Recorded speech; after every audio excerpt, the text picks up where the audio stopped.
Welcome back to the Lester B. Pearson BOLD initiative. The focus of this video is how to hone teacher presence and facilitation practices. This facet of blended online learning design is an important one since all the things that you do to be present, facilitate activities, and connect with your students in a physical classroom can easily get lost when you transition to a blended online learning environment. Well, I have 3 recommendations for you to consider that may seem basic, yet they're incredibly important reminders that will help you make sure that you're able to be present and facilitate well as you transition to teaching in a blended online environment. Number 1, be yourself. Number 2, know your students well. And number 3, take time to care for yourself and for your students. Let's take a closer look at the first recommendation, be yourself.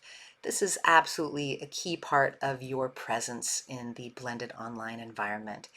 And even though it's really easy to go out and find amazing video and multimedia content out there to then use in your class, it's also really important to, on occasion at least, if not more frequently, to make your own custom videos and screencasts. This allows you to be seen and to be heard by your students.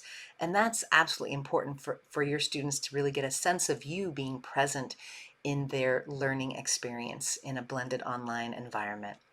So make sure that you show your face, make sure that you narrate demos, and on occasion, perhaps even when giving students feedback, you might give written feedback, or on occasion you may opt to give audio feedback or even video feedback.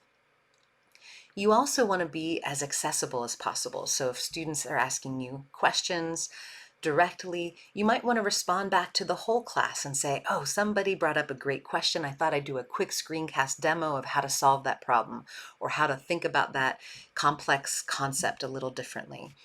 And that goes a long way for really honing your presence in the online environment. Something else to think about in the online environment and being yourself is that this is an opportunity for you to really model for students how to be themselves also in this new environment. And you can teach by example. You can show them what it is to be a really present and engaged participant in class. You can show them how to be really supportive and encouraging and how to build off of others' ideas during class discussions. And you can also model how to embrace your humanity. So you don't have to be perfect in this environment. If a pet or a child interrupts a Google Meet or Zoom session, you just roll with it. And I think students find it refreshing when their teachers can be just as real and sometimes messy and authentic as the next person. The second recommendation is to know your students. And in this case, awareness of your entire class as well as individual students in your class is absolutely key. And you can do this by taking time to not only build community, but also to maintain community throughout the course of the year.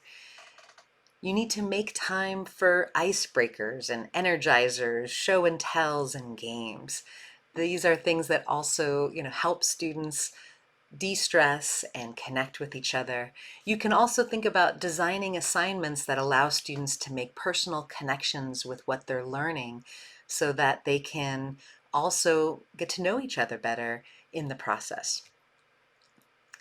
It's important to be flexible and to model how to be a growth-minded person throughout this experience.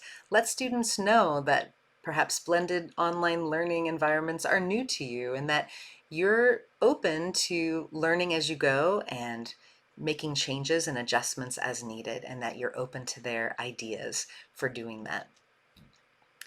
You also want to be careful to not let students disappear or fall too far behind.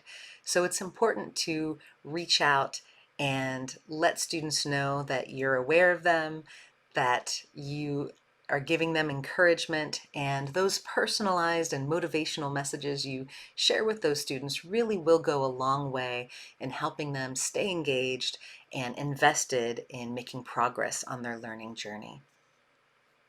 The third recommendation is to take time to care for yourself and for your students. We've always needed to do that, whether we're in the physical on-ground classroom or in the blended online space. But one of the challenges of moving online is that you need to be extra intentional with how you express that sense of care for your students. So think about, how might you acknowledge what students are going through or their perspectives or experiences? How might you incorporate a sense of caring for them and their lenses in your messages, in your videos, in the assignments that you design? And of course, formative feedback loops are incredibly helpful in this. So having regular opportunities for you to ask students and to hear from students about how things are going with their learning and how you might be able to help them in their learning journey is absolutely important. And keep in mind also that this is an opportunity for you to model asking for help from your students. You want them to ask you for help, but you might let them know that you're finding the blended online environment challenging in certain ways, or that perhaps you have ideas that you'd like to do with game show classrooms, but you're just so busy you don't have the bandwidth to learn a new tool, and you would love to ask for some student help. And I think students really respond well to that, and then it ends up being win-win in that case. You're joining forces to make the experience that much better for you and for them. So as usual, we have all sorts of curated resources available for you in quick links. Please do take a look. And if you or someone you know in Lester B schools has examples of how you hone your presence or facilitation practices in the blended online classroom, please do share them with us so we can include them in the quick links. Once again, I'd like to thank you for tuning into this video, and please do check out the other topics in this series. I hope this is helpful and that you enjoy.